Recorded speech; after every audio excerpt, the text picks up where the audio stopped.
Come on, would you just lift your hands?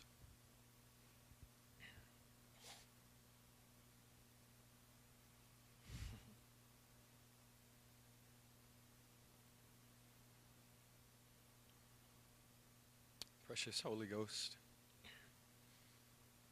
I ask you right now that you would rest upon us. And in your resting, that you would reveal Jesus in a way that we have not yet known. Lord, for those of us who feel as if we've cornered the market on Christ, for those of us who feel as if we've been in this thing for so long that there's nothing else that there is to see, Lord, I ask you to open our eyes tonight.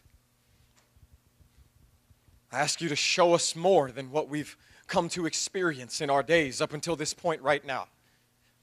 Lord, we're asking you for something fresh, for something new. Lord, thank you you're the same yesterday, today, and forever, but thank you that you're fresh every morning. So, Lord, we know that you have not changed, but yet all of what you desire to reveal is made new every time we look. So I ask you right now to rest upon your people. And help us to see, help us to hear.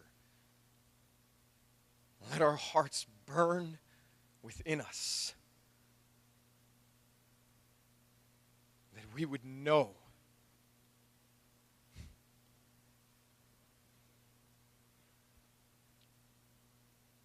your wonderful name.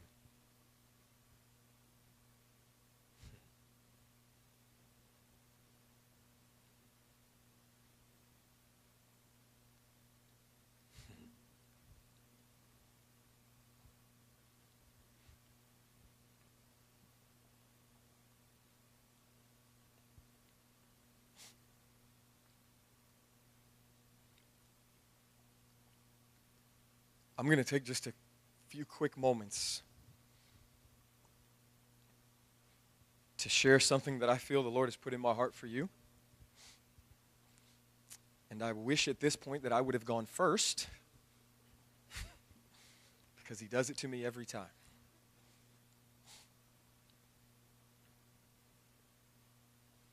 But I, just like you, I just want Jesus. That's all I really want. I just want Jesus. I, like David, have found myself in many, many occasions where he writes in Psalm 62, verse 1, he says, "My soul waits for God and for God alone." Have you ever been in a place where literally you could feel your soul crying out that all you were waiting on, all you wanted, the only thing that you knew would satisfy you would be that if God responded to you himself?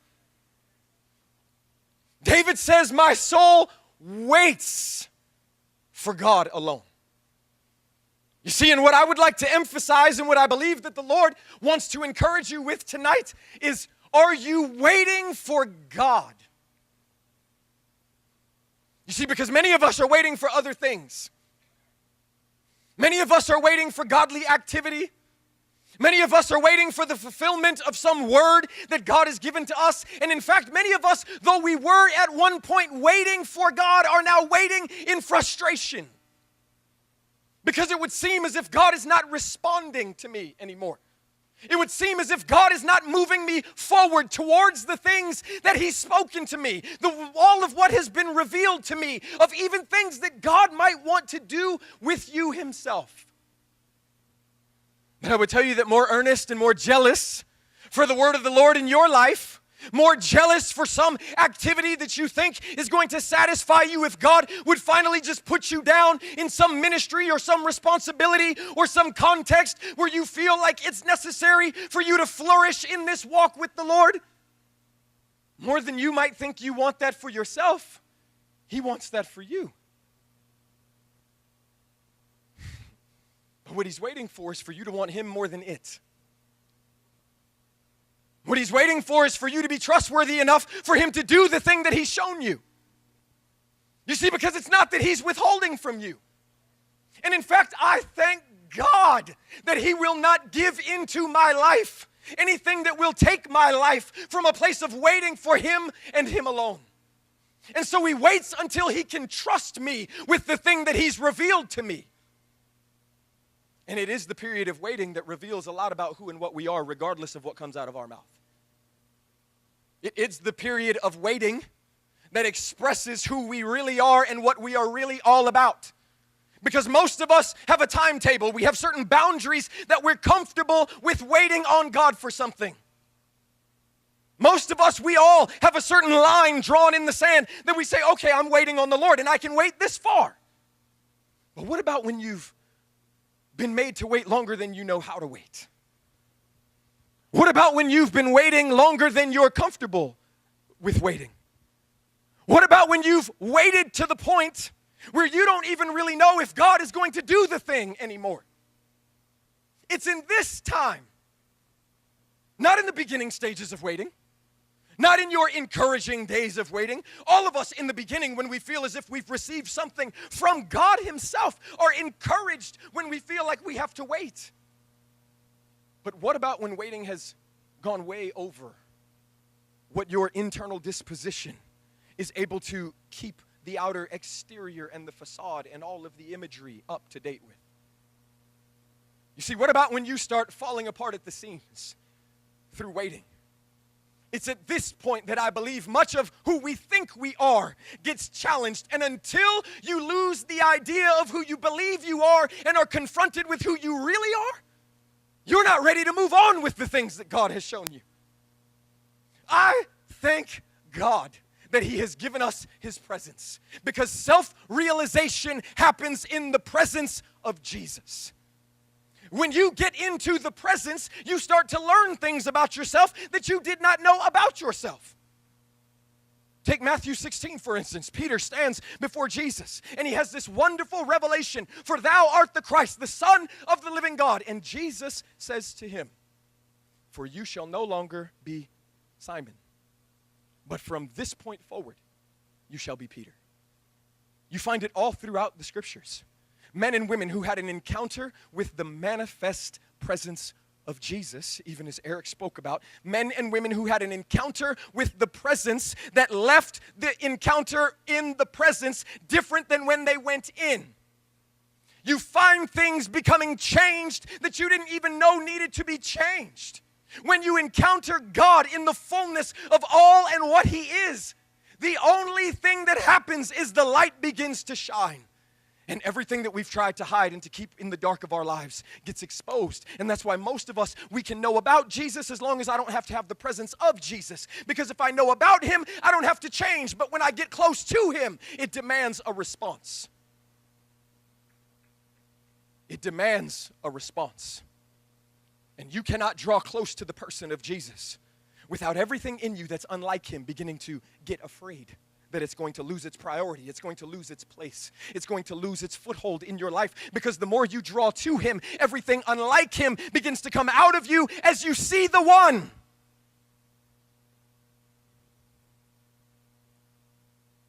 Self-realization.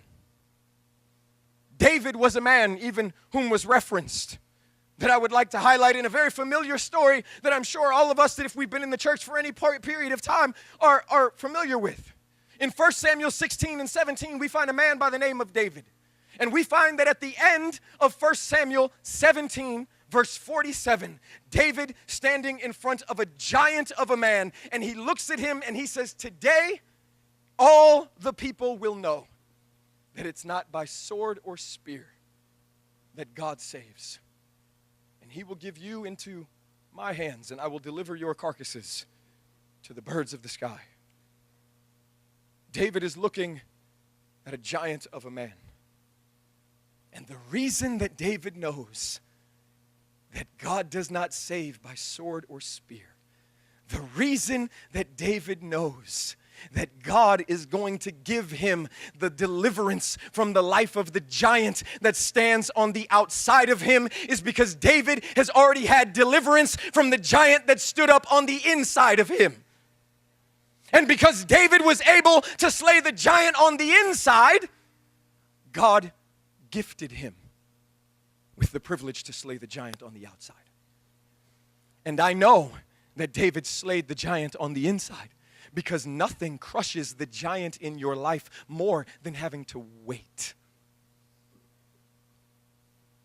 Waiting on God is one of the only crucibles in life to destroy the giant that has taken up residence on the interior of your heart and life.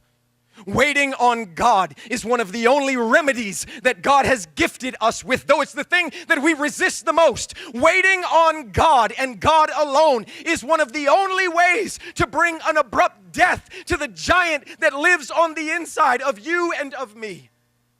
And you see, until we have slayed the giant on the inside, we're not ready to chase any giants on the outside.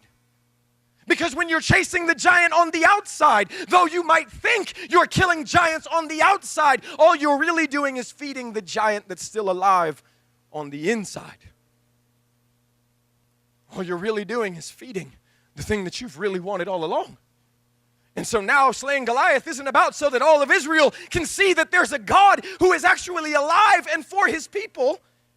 Slaying Goliath is the way that you get into the promotion in the place that you've always wanted to be, that you've just not known how to work your way into.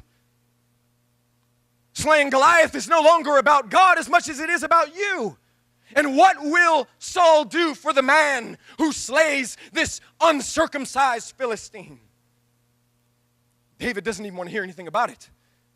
He says the thing that you don't realize is that he's defying the living God. There's a presence that David lives with that he doesn't want to violate. There's a person that he's close to that he doesn't want to remove himself from by any compromise. But you see, it all begins in the beginning when David is out in the field and he's tending the sheep. And Samuel comes at the beginning of 1 Samuel 16, and it says that he comes to the house of Jesse. And Jesse brings all of his 7 sons in front of Samuel, and Samuel says, it's none of these. For God doesn't look at the same thing that men look at. He says, it's not any one of these. For God doesn't look at the outward appearance, he looks at the heart. And he asks Jesse, he says, do you have any other sons? And Jesse says, well, there's one more, but he's not even here. He's out tending the sheep. David had a place of satisfaction in God. Out in the field, out in the wilderness. David wasn't even invited to the party when it was happening. David wasn't even included in the conversation whenever they were trying to factor in or to reason out who would be the next best fit for the availability of the spot that Samuel was there for. David wasn't even a thought in his own father's mind in order to invite him in.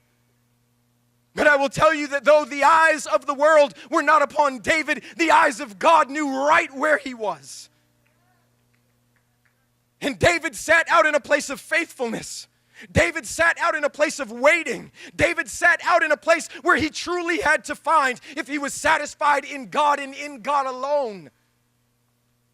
And I want to encourage you that the Lord sees you. It doesn't matter if men include you. He sees you. It doesn't matter if people put you in the conversation. He sees you. You see, because a heart that's truly been satisfied by God, you're not trying to include yourself anymore. You're not trying to put yourself in the right conversation all the time anymore. You're not trying to make sure that your invite ticket has been punched and that you're at every right event, sitting in front of every person that you believe is going to put you in the right place. You're not any longer worried about if he is or is not going to do it because you have him, and that's all that matters anymore. And so though David was put on the outside, God brought him into the inside. And that's the way that you want it to happen. You don't want to include yourself and then have to question, God, are you really with me? Because most of us will fool ourselves into believing that God is doing it himself, though all we've really been doing is working all of our muscle and strength and networking and manipulation and leverage and everything that we know how to do because we're unwilling to wait. And David is brought in to the story, not because a man placed him, but because God placed him. And David is included, and David then finds himself hearing things about himself that God knew that he was letting him in on. And Samuel prophesies over him and tells him much of what his future is going to look like, that he is now the next anointed one. But what is interesting about the story is that after the end of this encounter, David does not simply pack his bag and go chasing Samuel. He goes back out to the field. He doesn't pack his bag and make straight way towards the palace. Though he has a prophetic word. He has a prophetic word. Shouldn't he be going to the palace? That's what God said. Shouldn't he be chasing Samuel? That's the one that prophesied over him. But you see, what's better than the palace and what's better than the prophet is the presence of Jesus. And David said, I go where God goes. And if this is where he wants me to go, then this is where we'll go. And David finds himself back out in the field. Back out in the field with a word from the Lord. Are you back out in the field with a word from the Lord? Are you back out in a place of hiddenness and isolation with nothing but a word from God? Are you back out in a place of seeming insignificance, where nothing seems to be going the way that God has spoken over your life, where nothing is heading in the direction of all that's been prophesied over you? Of everyone that's ever laid their hands on you and things that they've told you about you that maybe you didn't even realize, and things that God himself has said to you, are you back out in the field with nothing but Jesus and Jesus alone? And if you are, I encourage you that you are in the best place that life has to offer. Because if I know one thing about the Lord, I know this, that it is the way of God to lead men and women out into a wilderness place. But he's not walking you out there so that he could leave you to see how well you can do without him. In fact, it is quite the opposite. He's walking you out there to find out what satisfies you. And he'll walk you out into the wilderness to find out what really has a hold of your heart. Because it's not until we get out in the wilderness all alone with God that we are even able to know if we are satisfied with nothing but God. And it's not until our life has been stripped of all of the things that we feel are necessary, or all of the spiritual things that we apply to ourselves in order for us to look right, sound right, do right, impress people the right way, until all of that has found its way away from us, that we can truly know if what we've been clinging to all along has been God and God alone. David is faced with Saul, and Saul says, put my armor on and go out there in this. And David looks at Saul, and it says he tries to walk around a little bit. And then he says, I can't do this. This doesn't work for me. Like, I can't go out. I'm not familiar with this. This is not the way that I walk with the Lord. This is not the way that I know in my experience of God. This is not going to be right. I cannot move forward with this. And David here, at a fundamental level, is showing us that it's not simply just the way we look that's important. You see, because most of us believe that as long as we can look the right way, as long as we can look the part, which is why I made the joke with you about Facebook in the beginning. You see, because most of us post things in a false reality that we wish were true about ourselves in order to get other people to think things about ourselves. It's okay. It's not okay that you do it, but I'm saying it's going to be okay.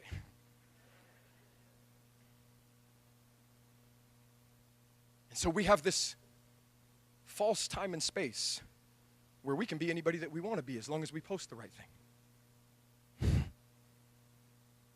We have this false time and space where we can show highlights, or what I would want to be highlights of myself, so that I can get you to think something about me that I don't even really believe about me in the first place. Because if I did believe it about me, it wouldn't matter what you thought about me. I wouldn't need to post anything for you to see, because I already know what I see. And I know what it is that God has made me to be. And so I don't need to prove it to you in order for you to validate me, because I'm already validated. And it's in the place of waiting. It's only in the place of waiting for God and for God alone that these things can even be realized about your life. It's only in the place of waiting that all of these deceptions and all of the false things and the way that the enemy gains ground in our heart and in our life can be exposed, and we can actually be set free. Because what you need is freedom. You need freedom from the person that you think you should be and that you daily condemn yourself with because you're looking at all of the other people around you who are not giving you the reality of who they are. And so all you're seeing is the highlights and the big time exposure and the fancy things about others. And so you're constantly guilting yourself to believe that you need to be something else when God just wants you for himself. And if you would simply find a place of satisfaction with God and with God alone, you would stop trying to prove a point to everybody else around you. David wasn't trying to prove a point. David wasn't trying to prove he was good enough.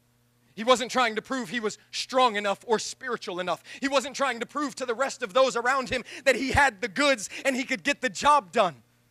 He just wanted to walk with God. And is that the testimony of your life? Is that the testimony of your life?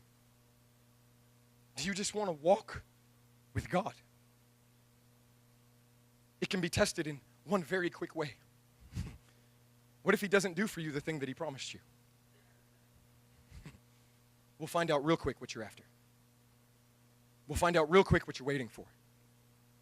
We'll find out real quick the thing that you are posturing your life before him, but the thing that you really want.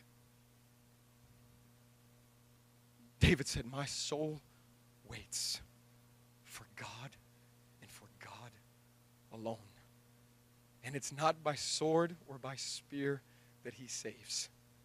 All of these are measures. They're extensions of our striving, of our strength. And the God has already said it is not by might nor by power, but it is by my Spirit. And we need the Spirit to deliver us from the deception of this flesh and the things that would resist us from being satisfied with God and with God alone. Because he is enough to satisfy you. David says, oh, taste and see that the Lord is good. When was the last time that you've tasted and seen? When was the last time that you've tasted and seen? When was the last experience with God that you had where everything else in your peripheral or even right in front of you became irrelevant because the one that was with you, you finally realized was all that ever mattered? If you can't remember the last time, I tell you that tonight is your night. And I just ask you right now, if there's anything else that's been crowding your heart, if there's anything else that's been clouding your vision, in a moment we're going to ask the Lord to speak to us.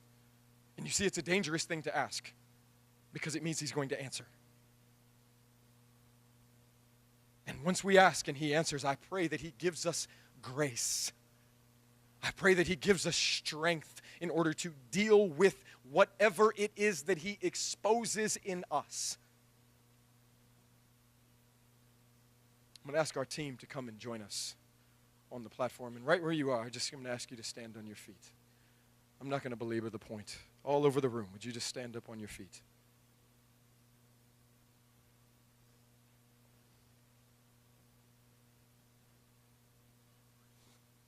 More than anything tonight, I tell you what God wants more than anything is a people that would find their satisfaction in him.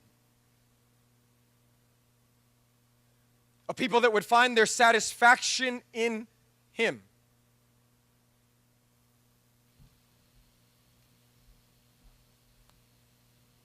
And it's not that he's number one on the priority list. If this is the way that you feel like you've set your life up, you've done it wrong. He trumps the whole list. The list doesn't even exist without him. He is central. He is everything. He's not first. He's everything. Nothing else in your life, not 2, 3, 4, 5, can exist without him. And until we find this place where Jesus becomes our all in all and everything to us, I tell you, plead with the Lord that he does not allow you to step into anything else until you found your satisfaction in him. Because very quickly we will find ourselves in the place that Eric spoke about, where the thing that he gives us leads us away from the one. The one. I'm just going to pray. And I'm going to let our team lead us in a moment of worship. And then I will come back and make an invitation. And I believe that many of us, even as Pastor Wade said in the beginning, to all of us that are hungry, my entire life got changed in a meeting much like this. My entire life got turned upside down in a meeting. I read something the other day that I liked. It said, when you don't know what to do, keep going to meetings, because that's where Pentecost happened. And I believe that even as we've gathered here tonight, that God can touch you.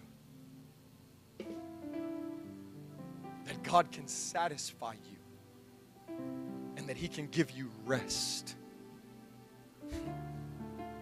Rest. Rest. Rest. Rest is not simply just a lack of activity.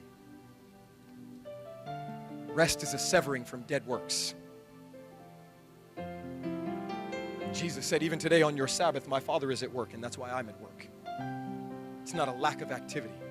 It's activity fueled by satisfaction in the person.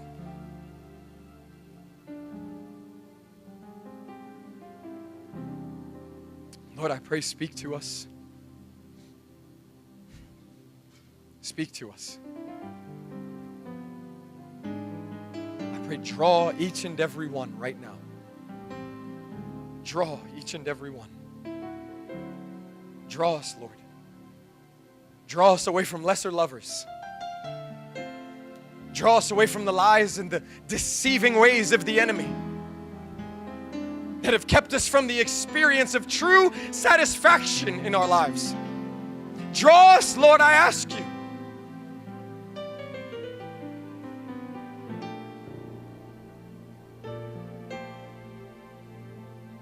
Help us. Come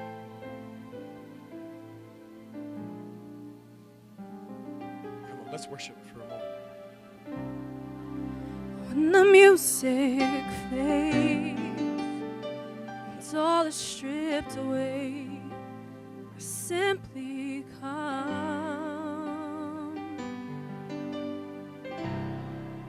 longing just to bring something that's a word that will bless your heart.